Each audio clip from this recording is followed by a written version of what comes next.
പലപ്പോഴും നമ്മുടെ നാട്ടിലൊരു സിസ്റ്റം, ഒരാൾ മരിച്ചു കഴിഞ്ഞാൽ 8 മണിക്കൂറും 10 മണിക്കൂറും കഴിഞ്ഞിട്ടാണ് മയ്യത്തെടുക്കുക. അപ്പം അതുവരെ എന്തെങ്കിലും വേണമല്ലോ. എന്നാൽ കുറച്ച് ഖുർആൻ ഓതാം, 2 ആളെ ഒരു ഖതമ് തീർക്കാൻ ഏൽപ്പിക്കാം. അങ്ങനെയാണ് പലപ്പോഴും ഇതുപോലെയുള്ള ഓരോ പുതിയ ആചാരങ്ങൾ തുടങ്ങി വെക്കുന്നത്. റസൂലുള്ളാഹിയുടെ സുന്നത്ത് അസ്രിഉ ബിൽ ജനാസ, നിങ്ങൾ വേഗത്തിലാക്കണമെന്നാണ്. മരണപ്പെട്ട് കഴിഞ്ഞാൽ ആ മയ്യത്ത് കുളിപ്പിക്കൽ, മയ്യത്ത് മറമാടൽ, അത്തരം കാര്യങ്ങളെല്ലാം വേഗത്തിലാക്കണം. ആരെയും കാത്തു നിൽക്കേണ്ടതില്ല. മഹാനായ നാസറുദ്ദീൻ അൽബാനി റഹ്മഹുല്ല, അദ്ദേഹം മഗ്രിബിനാണ് മരണപ്പെടുന്നത്. ഇശാഇന്റെ സമയത്ത് അദ്ദേഹത്തിന്റെ എല്ലാ കർമ്മങ്ങളും കഴിഞ്ഞ് അദ്ദേഹത്തെ മറവ് ചെയ്തു എന്ന് നമുക്ക് ചരിത്രത്തിൽ കാണാൻ കഴിയും. അതുപോലെ തന്നെ എവിടെയാണോ മരണപ്പെട്ടത് അവിടെയാണ് മറവ് ചെയ്യേണ്ടത്. മഹാനായ ജാബിർ റളിയല്ലാഹു തആല അൻഹുവിന്റെ ഉപ്പയും അമ്മാവനും രണ്ടുപേരും ഉഹദിൽ ഷഹീദായി. ഉമ്മയും ഉഹദിലുണ്ട്. ഉമ്മ ഉഹദിൽ മുസ്ലിമീങ്ങളെ സഹായിക്കാൻ വേണ്ടി അവരും യുദ്ധഭൂമിയിലുണ്ട്. ഒരു ഒട്ടകപ്പുറത്ത് 2 മയ്യത്തും ചുമന്ന് മദീനയിലേക്ക് വരുമ്പോഴാണ് സ്വഹാബികളെ ചോദിക്കുന്നത്, എവിടേക്കാണ് പോകുന്നത്? മദീനയിലേക്കാണ് പോകുന്നത്. എന്തിന്? മറവ് ചെയ്യാൻ. അല്ലാഹുവിന്റെ റസൂലിന്റെ സുന്നത്തിനെതിരല്ലേ? ഒരാൾ എവിടെയാണോ മരണപ്പെട്ടത് അവിടെയാണ് മറവ് ചെയ്യേണ്ടത് എന്ന് പറഞ്ഞപ്പോൾ ഉടനെ അവർ ഉഹദിലേക്ക് തിരിച്ചു പോവുകയും അവിടെ മറവ് ചെയ്യുകയും ചെയ്തു എന്ന് നമുക്ക് ചരിത്രത്തിൽ കാണാൻ കഴിയും. അപ്പോൾ മയ്യത്ത് ഒരാൾ മരണപ്പെട്ട് കഴിഞ്ഞാൽ എത്രയും വേഗത്തിൽ ആ കർമ്മങ്ങൾ ചെയ്യുക. അതിനിടയിൽ അവിടെ ഒരു ഖുർആൻ പാരായണമോ, അവിടെ ആളുകൾ കൂടി ഒരു പ്രത്യേക പ്രാർത്ഥനയോ, ഏതെങ്കിലും സൂറത്തുകൾ പ്രത്യേക എണ്ണം നിശ്ചയിച്ചുകൊണ്ടുള്ള ചൊല്ലലോ അതൊന്നും സ്ഥിരപ്പെട്ടിട്ടില്ല. അതുപോലെ ജാഹിലിയത്തിലുണ്ടായിരുന്നൊരു ഏർപ്പാടാണ്, ഒരാൾ മരണപ്പെട്ട് കഴിഞ്ഞാൽ അവിടെ മരണം വിളിച്ചു പറയുന്ന ചില ആളുകളുണ്ട്. അവരെ ടെൻഡർ ഏൽപ്പിക്കും. അവരൊട്ടകപ്പുറത്ത് മദീനയിലേക്ക് വരും. പട്ടണത്തിലേക്ക് വന്ന് ആദ്യം ഈ മനുഷ്യൻ അയാളുടെ മരണവാർത്ത ഉച്ചത്തിൽ അറിയിക്കും. അതിനുശേഷം ഒട്ടകപ്പുറത്തിരുന്നു കൊണ്ട് ഇവർ കരയാൻ തുടങ്ങും. ആളുകളുടെ സമ്പത്തിനും അവരുടെ തറവാടിനും അനുസരിച്ചുകൊണ്ട് ഈ ഒട്ടകങ്ങളുടെ എണ്ണം കൂടും. 10 ഒട്ടകവും 15 ഒട്ടകവും അങ്ങനെ എണ്ണപ്പെരുപ്പം ഉണ്ടായിരിക്കും. ആ കരയുന്ന ദിവസത്തിൻ്റെയും നീളം കൂടും. വലിയ തറവാടി മരിച്ചാൽ 1, 2, 3, 4 ദിവസം അവർ കരഞ്ഞുകൊണ്ടേയിരിക്കും. ഇതൊരു ആ കാലഘട്ടത്തിലുണ്ടായിരുന്ന മയ്യത്ത് ഒരാൾ മരണപ്പെട്ട് കഴിഞ്ഞാൽ അറിയിക്കുന്ന രീതിയായിരുന്നു. അതിനോട് സമാനമായ രൂപത്തിൽ നമ്മുടെ നാട്ടിലും മരണവാർത്ത അറിയിക്കുന്ന രീതിയുണ്ട്. മരിച്ചു കഴിഞ്ഞാൽ ആദ്യം പോകുന്നത് തൊട്ടടുത്തുള്ള സൗണ്ട് സിസ്റ്റമുള്ള അത്തരം ഷോപ്പുകളിലേക്ക് ചെന്നുകൊണ്ടാണ് ഒരാളെ ഏൽപ്പിക്കാൻ, ഒരു വാഹനം ഏൽപ്പിച്ച് റൂട്ട് മാപ്പ് കൊടുക്കാൻ. ഇന്ന റൂട്ടുകളിലൊക്കെ എത്തണം, ഏറ്റവും നല്ല സൗണ്ട് വേണം, നന്നായി അനൗൺസ് ചെയ്യാൻ പറ്റുന്ന ഒരാൾ വേണം. എന്നിട്ട് വ്യസന സമേതം ഇതാ ഞങ്ങൾ മരണവാർത്ത അറിയിക്കുന്നു എന്ന് പറഞ്ഞ് നാട് നീളെ മരണവാർത്ത വിളിച്ചു പറയുന്ന രീതി, അത് സുന്നത്തിനോട് യോജിച്ചതല്ല. എന്നാൽ ഒരാൾ മരണപ്പെട്ടത് അറിയിക്കാം, ഒരു പ്രത്യേകമായ രീതി, ആ ജാഹിലിയ രീതിയെ ഓർമ്മിപ്പിക്കുന്ന രൂപത്തിൽ അങ്ങാടികളിലൂടെ വഴിയോരങ്ങളിലൂടെ മുഴുവൻ മരണവാർത്ത വിളിച്ചു പറയുന്ന രീതി ശരിയല്ല. എന്നാൽ മഹാനായ പ്രവാചകൻ സല്ലല്ലാഹു അലൈഹി വസല്ലം, നജ്ജാശി മരണപ്പെട്ടു, സ്വഹാബികളെ വിളിച്ചുകൊണ്ട് അറിയിച്ചു, ഇതാ നിങ്ങളുടെ സഹോദരനായ ഒരാൾ അബസീനിയയിൽ എത്യോപ്യയിൽ മരണപ്പെട്ടിട്ടുണ്ട്. പള്ളി അടിച്ചുവായിരുന്നൊരു സ്ത്രീ, അവർ മരണപ്പെട്ടു. റസൂലുള്ളാഹി ചോദിച്ചു, എന്തേ നിങ്ങൾ അറിയിക്കാതിരുന്നത്? നമുക്ക് പരസ്പരം മരണവാർത്തകൾ അറിയിക്കാം എന്നതല്ലാതെ പ്രത്യേകമായി വാഹനമെടുത്ത് സൗണ്ട് സിസ്റ്റം എടുത്തുകൊണ്ട് അങ്ങാടികളിലൂടെ മരണവാർത്ത വിളിച്ചു പറഞ്ഞു പോകുന്ന രീതി, അത് പണ്ഡിതന്മാർ അതിനെ എതിർത്തിട്ടുള്ളതാണ് എന്ന് നമുക്ക് കാണാൻ കഴിയും. അതുപോലെ തന്നെ മയ്യത്ത് കുളിപ്പിക്കലും മയ്യത്ത് ആ മറവ് ചെയ്യലും അതിലൊക്കെ ഒരുപാട് കെട്ടിക്കൊടുക്കുകൾ ഇന്ന് പലപ്പോഴും ആളുകൾ ഉണ്ടാക്കിയിട്ടുണ്ട്. അതൊക്കെ ശരിയായാലേ മയ്യത്ത് കുളിപ്പിക്കൽ ശരിയാകൂ എന്ന രൂപത്തിലാണ് ആളുകൾ മനസ്സിലാക്കിയിട്ടുള്ളത്. ശരീരം മുഴുവൻ ആ വെള്ളം തട്ടിയാൽ അതിൻ്റെ നിർബന്ധ ബാധ്യത കഴിഞ്ഞു.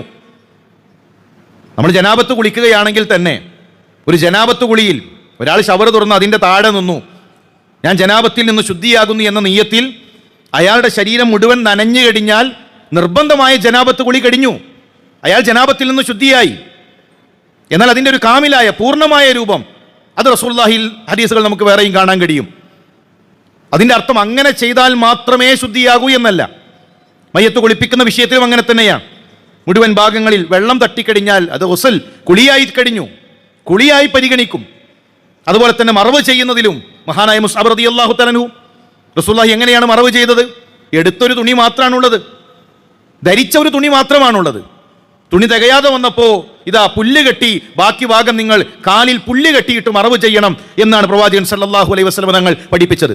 ഇൻഷാ അല്ലാഹ് അതിൻ്റെ വിശദമായ രൂപങ്ങൾ നമുക്ക് മനസ്സിലാക്കാം. ഏതായിരുന്നാലും ഇത് നമുക്കാർക്കും പഠിക്കാൻ കഴിയാത്ത, ഏതെങ്കിലും ഒരാൾ വന്നാൽ മാത്രമേ ചെയ്യാൻ പറ്റൂ എന്ന രൂപത്തിലുള്ള ഒന്നല്ല മയ്യത്ത് കുളിപ്പിക്കലും മയ്യത്ത് മറവ് ചെയ്യലും അത്തരം കാര്യങ്ങളുമൊക്കെ. ഒരാൾ മാത്രമുണ്ടെങ്കിൽ മയ്യത്ത് കുളിപ്പിക്കാൻ കഴിയും, മയ്യത്ത് മറവ് ചെയ്യാൻ കഴിയും, മയ്യത്ത് നമസ്കാരം എന്ന ബാധ്യതയും കൂടും. അല്ലാതെ ഇത് ഒരുപാട് ആളുകൾ ചേർന്ന് ഒരുപാട് സങ്കീർണതകൾ, കുറേ പിന്നെ കലം വേണം, ഒന്നിൽ ചുടുവെള്ളം വേണം, ഒന്നിൽ കർപ്പൂരം വേണം, ഇതെല്ലാം കൂടെ വെച്ച് എങ്കിലേ മയ്യത്ത് കുളിപ്പിക്കലാകൂ എന്നാണ് പലപ്പോഴും ആളുകൾ ധരിച്ചിട്ടുള്ളത്. ചുടുവെള്ളം അത് പ്രത്യേകം സുന്നത്തായി ഹദീസുകൾ വന്നതൊന്നുമല്ല. നമ്മുടെ ശരീരത്തിൽ ചളി കെട്ടിപ്പിടിച്ചിട്ടുണ്ടെങ്കിൽ ആ ചളി പോകാനാണ് ചുടുവെള്ളം ഉപയോഗിക്കുന്നത്. അല്ലെങ്കിൽ നമ്മുടെ ശരീരം കുറച്ച് കഴിഞ്ഞാൽ തണുത്തുറച്ചു പോകും. അപ്പോൾ മയ്യത്ത് കുളിപ്പിക്കുമ്പോൾ പ്രയാസമായിരിക്കും. ആ ശരീരഭാഗങ്ങൾ അത് കുറച്ചൊന്ന് നിവർന്ന് കിട്ടാൻ അതിനാണ് ചുടുവെള്ളം ഉപയോഗിക്കുന്നത്. ഇത് ഞാൻ പറഞ്ഞതുപോലെ നമുക്ക് എല്ലാവർക്കും പഠിക്കാൻ കഴിയുന്ന, ചെയ്യാൻ കഴിയുന്ന കാര്യങ്ങളാണ്. അതുപോലെ തന്നെ ഒരാൾ മരണപ്പെട്ട് കഴിഞ്ഞാൽ ഖബറിലേക്ക് ഇറക്കി വെക്കുമ്പോൾ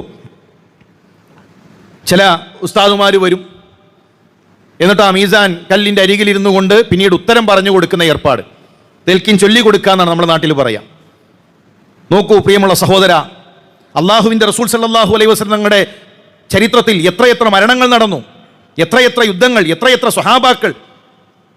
ആ റസൂലുള്ളാഹിക്ക് സ്വഹാബാക്കളോട് സ്നേഹമുണ്ടായിരുന്നില്ലേ? അവിടെ എവിടെയെങ്കിലും ഇങ്ങനെ ഒരു ഏർപ്പാടുണ്ടോ? നമ്മുടെ നാട്ടിൽ തങ്ങന്മാരാണെങ്കിൽ അവരുടെ നസബ് ഒരു പേപ്പറിൽ എഴുതി ഖബറിലേക്ക് ഇറക്കി വെക്കും. ഇതാ ഇന്ന ആളാണ്, അദ്ദേഹത്തിൻ്റെ ഉപ്പ ഇന്നയാൾ, അയാളുടെ ഉപ്പ ഇന്നയാൾ, അങ്ങനെ റസൂലുള്ളാഹി വരെയുള്ള അയാളുടെ കുടുംബ പരമ്പര. ഇപ്പം മലക്കുകൾ ആ പരമ്പര കണ്ടല്ലോ, ഇത് നബിയിലേക്ക് എത്തുന്ന പരമ്പരയാണ്, അതുകൊണ്ട് ഖബറിൽ പ്രയാസപ്പെടുത്താൻ പാടില്ല. ത്വരീഖത്തുകാരാണെങ്കിൽ ഇന്ന ഷെയ്ഖ്, ആ ഷെയ്ഖിൻ്റെ ഷെയ്ഖ് ഇന്നയാൾ, അവസാനം ഇതാ മുഹിയുദ്ദീൻ ഷെയ്ഖ് വരെ, റിഫായി ഷെയ്ഖ് വരെയുള്ള പരമ്പര എഴുതി അത് ഖബറിലേക്ക് വെക്കും. ഇതാണ് ത്വരീഖത്തിൻ്റെ ഏർപ്പാട്. സാധാരണക്കാരനാണെങ്കിൽ മരിച്ചു കഴിഞ്ഞാൽ ഖബറിൻ്റെ അരികിൽ വന്നിട്ട് ഉത്തരം പറഞ്ഞു കൊടുക്കാൻ. എന്താണ് നമ്മൾ ഖബറിനെ പറ്റി മനസ്സിലാക്കിയിട്ടുള്ളത്? റസൂലുള്ളാഹി സ്വല്ലല്ലാഹു അലൈഹി വസല്ലം തങ്ങൾ മിമ്പറിൽ ഖുത്ബ നടത്തുന്നു, വിഷയം ഖബറാണ്. ഖുത്ബ കഴിഞ്ഞ് സ്വഹാബാക്കൾ തിരിച്ചു പോകുന്നില്ല, സ്വഹാബാക്കൾ അവിടെ ഇരിക്കുന്നു. കാരണം ഖബറിൻ്റെ ഭീകരതയാലോചിച്ച്, ഖബറിൻ്റെ പ്രയാസമാലോചിച്ച് തിരിച്ചവർക്ക് അവരുടെ കുടുംബത്തിലേക്ക് മടങ്ങാനുള്ള ചിത്രം പോലും, ചിന്തകൾ പോലും അവരുടെ മനസ്സിലില്ല. അത്ര ഭീകരമാണ് ഖബർ. അതേതെങ്കിലും ഒരു കോപ്പിയടി കൊണ്ട്, ഒരു പേപ്പർ നോക്കി അങ്ങനെ രക്ഷപ്പെടാൻ കഴിയുന്നതാണ് എന്ന് നമ്മൾ മനസ്സിലാക്കി വെക്കരുത്. അതുപോലെ റസൂലുള്ളാഹി സ്വല്ലല്ലാഹു അലൈഹി വസല്ലം 5 കാര്യങ്ങൾ ഖബറുമായി ബന്ധപ്പെട്ട് വിരോധിച്ചതുണ്ട്. ഇതെല്ലാം നമ്മുടെ നാട്ടിലുണ്ട്. റസൂലുള്ളാഹി വിരോധിച്ചതെല്ലാം നമ്മുടെ നാട്ടിൽ തകൃതിയായി നടന്നുകൊണ്ടിരിക്കുന്നു.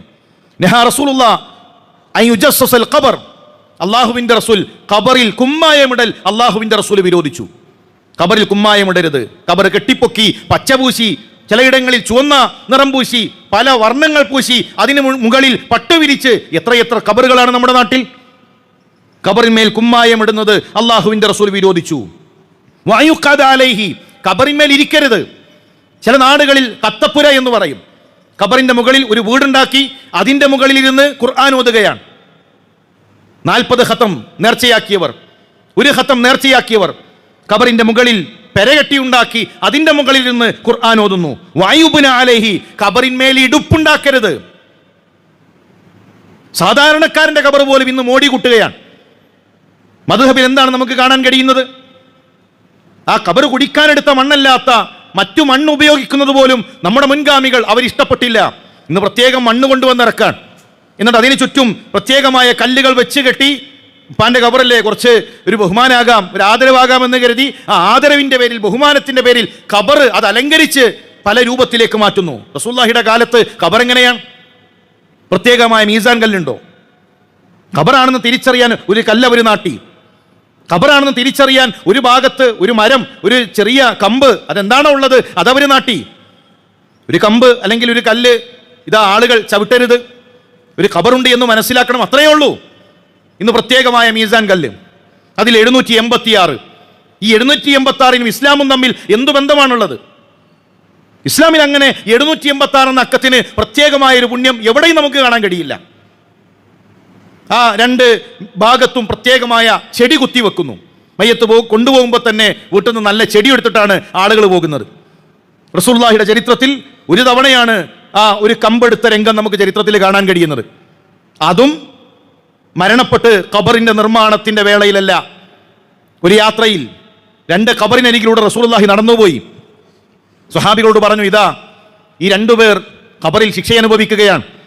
ഒരാൾ നമീമത്ത് പറഞ്ഞ മനുഷ്യനാണ്, രണ്ടാമത്തെയാൾ മലമൂത്ര വിസർജനം നടത്തി ശുദ്ധീകരിക്കുന്നതിൽ വീഴ്ച വന്ന വ്യക്തിയാണ്. എന്നിട്ട് അള്ളാഹുവിൻ്റെ റസൂൽ ഒരു ഈത്തപ്പനയുടെ മട്ടലെടുത്ത് അത് രണ്ടായി ഭാഗിച്ച് അത് പ്രവാചകൻ ആ ഖബറിന്റെ അരികിൽ കുത്തിവെച്ചു, ഒരു ചെടിയുമല്ല. എന്നിട്ട് പറഞ്ഞു, ഒരുപക്ഷെ അവർക്ക് അവരുടെ പാപങ്ങൾ ഇത് കാരണത്താൽ പുറത്തു കൊടുത്തേക്കാം. ആ ഒരു സംഭവമല്ലാതെ ഏത് ഖബറിനരികിലാണ് അള്ളാഹുവിൻ്റെ റസൂൽ സല്ലല്ലാഹു അലൈഹി വസല്ലം തങ്ങൾ അങ്ങനെ ഒരു ചെടി വെച്ചിട്ടുള്ളത്? ബദറിൽ ഷഹീദായവരില്ലേ? ഉഹുദിൽ ഷഹീദായവരില്ലേ? എത്രയെത്ര മരണങ്ങൾ, എത്രയെത്ര ഖബറുകൾ അള്ളാഹുവിൻ്റെ റസൂൽ സല്ലല്ലാഹു അലൈഹി വസല്ലം ജീവിത കാലഘട്ടത്തിൽ പ്രവാചകൻ സാക്ഷിയായി നിൽക്കെ സ്വഹാബാക്കൾ അവിടെ ഖബർ കുടിച്ചു. അങ്ങനെ ഒരു സുന്നത്ത് പ്രവാചകൻ പഠിപ്പിച്ചു നൽകിയിട്ടില്ല.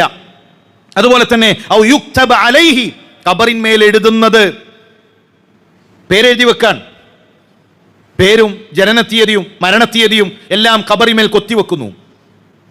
തറവാടിൻ്റെ പേര് കൊത്തിവെക്കുന്നു. ഒരു ചന്ദ്രക്കല, ഒരു നക്ഷത്രം, ഇതൊക്കെ ആരാണ് നമ്മളെ പഠിപ്പിച്ചത്? അള്ളാഹുവിൻ്റെ റസൂൽ ശക്തമായി വിരോധിച്ച കാര്യങ്ങളാണ്. ഖബറിന്മേൽ ചവിട്ടുന്നത് പ്രവാചകൻ സല്ലല്ലാഹു അലൈഹി വസല്ലം തങ്ങൾ വിരോധിച്ചു. ഈ 5 കാര്യങ്ങളും നമ്മുടെ നാട്ടിൽ നടന്നുകൊണ്ടിരിക്കുന്നു. മാത്രമല്ല, ഖബറുകളെ പ്രത്യേകമായി ആരാധിക്കുന്ന അവസ്ഥയിലേക്ക് സുജൂദ് ചെയ്യുന്ന കേന്ദ്രങ്ങളാക്കി മാറ്റുന്നു. അള്ളാഹുവിൻ്റെ റസൂൽ പറഞ്ഞു, ഇന്ന മിൻ ശിറാറിന്നാസ്, ലോകത്തുള്ള മുഴുവൻ മനുഷ്യരിലും ഏറ്റവും ഷർറായവർ, ഈ തലമുറകൾ മുഴുവൻ എടുത്താൽ അതിലെ ഏറ്റവും ഷർറായവർ മയ്യുദിരികുഹു സ്സാഅ വഹും അഹ്യാ, ലോകാവസാനം സംഭവിക്കുമ്പോൾ ജീവിച്ചിരിക്കുന്നവരാണ്. ഓരോ തലമുറയും അപകടങ്ങളിലേക്കാണ് പോവുക.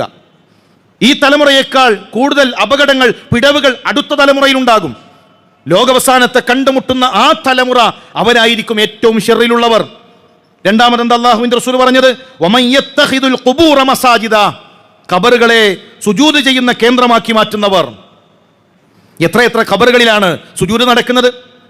ഏതെങ്കിലും ഒരു തങ്ങൾ മരണപ്പെടുമ്പോഴേക്കും അവിടെ കെട്ടിപ്പൊക്കി അവിടെ സുജൂദ് ചെയ്യുന്ന ഈ ഉമ്മത്ത്, പ്രിയമുള്ളവരെ, അവരാണ് ഏറ്റവും വലിയ ഷർറിലുള്ളത് എന്ന് നാം തിരിച്ചറിയേണ്ടതുണ്ട്. അതുപോലെ തന്നെ മറവ് ചെയ്യുന്ന സമയത്ത് എല്ലാവരും കൂടെ ഒരു തുണി മുകളിൽ ഇങ്ങനെ പിടിച്ചു നിൽക്കുന്നത് കാണാൻ കഴിയും. അതിനെന്തെങ്കിലും അടിസ്ഥാനമുണ്ടോ? അടിസ്ഥാനമുണ്ട്. ചില താബികൾ അത് ചെയ്തിട്ടുണ്ട്. എന്തിനാണ് അവർ ചെയ്തത്? സ്ത്രീകളുടെ മയ്യത്ത് ഇറക്കി വെക്കുമ്പോൾ, സ്ത്രീകളുടെ മയ്യത്ത് കബറിലേക്ക് ഇറക്കി വെക്കുമ്പോൾ താബികളിൽ നമുക്കങ്ങനെ ചെയ്തത് കാണാൻ കഴിയും. ഇന്നത്തെ കാലമല്ല, പരിമിതമായ തുണികളാണ്. ആ ഖബറിലേക്ക് ഇറക്കി വെക്കുമ്പോൾ തുണി കീറാം, തുണി നീങ്ങിപ്പോകാം. അവരുടെ ഔറത്ത്, ശരീരഭാഗങ്ങൾ അത് വെളിവാകാതിരിക്കാൻ ഖബറിലേക്ക് ഇറക്കി വെക്കുന്ന സമയത്ത് ആ മയ്യത്തിനോട് ചേർത്ത് അവർ തുണി പിടിച്ചിരുന്നു. അത്രയും ദാരിദ്ര്യത്തിലും പ്രയാസങ്ങളിലുമാണ് ആ കാലഘട്ടം കഴിഞ്ഞുപോയത്. അത് സ്ത്രീകളുടെ മയ്യത്ത് ഇറക്കി വെക്കുമ്പോൾ അന്ന് ചെയ്ത രീതിയാണ്. ഇന്ന് നമ്മൾ അതെല്ലാം ഒരു ആചാരമായി ഇന്ന് നമ്മൾ ചെയ്യുന്നതോ, എല്ലാവരും കൂടെ തുണി പിടിച്ച് എന്നിട്ട് അതിൻ്റെ താഴെ നിന്ന് എല്ലാവരും ഖബറിലേക്ക് നോക്കി നിൽക്കാൻ. ഇതൊരു പ്രത്യേകമായ ആചാരമായി അതാരെങ്കിലും മാറ്റിവെച്ച് കഴിഞ്ഞാൽ ഒരു വലിയ സുന്നത്ത് നഷ്ടപ്പെടുത്തി എന്ന രൂപത്തിലാണ് പലപ്പോഴും ആളുകൾ കാര്യങ്ങൾ മനസ്സിലാക്കി പോകുന്നത്. അതുകൊണ്ട് പ്രിയമുള്ളവരെ, പ്രവാചകൻ സല്ലല്ലാഹു അലൈഹി വസല്ലം തങ്ങൾ കാണിച്ച രൂപത്തിൽ ഏത് അമലുകളും ആ രൂപത്തിലേക്ക് ക്രമീകരിക്കാൻ നമുക്ക് സാധിക്കണം. അള്ളാഹു അവനെ സൂക്ഷിക്കുന്ന, അവനെ പേടിച്ച് ജീവിക്കുന്ന മുത്തഖീങ്ങളിൽ നമ്മെ ഉൾപ്പെടുത്തി അനുഗ്രഹിക്കട്ടെ.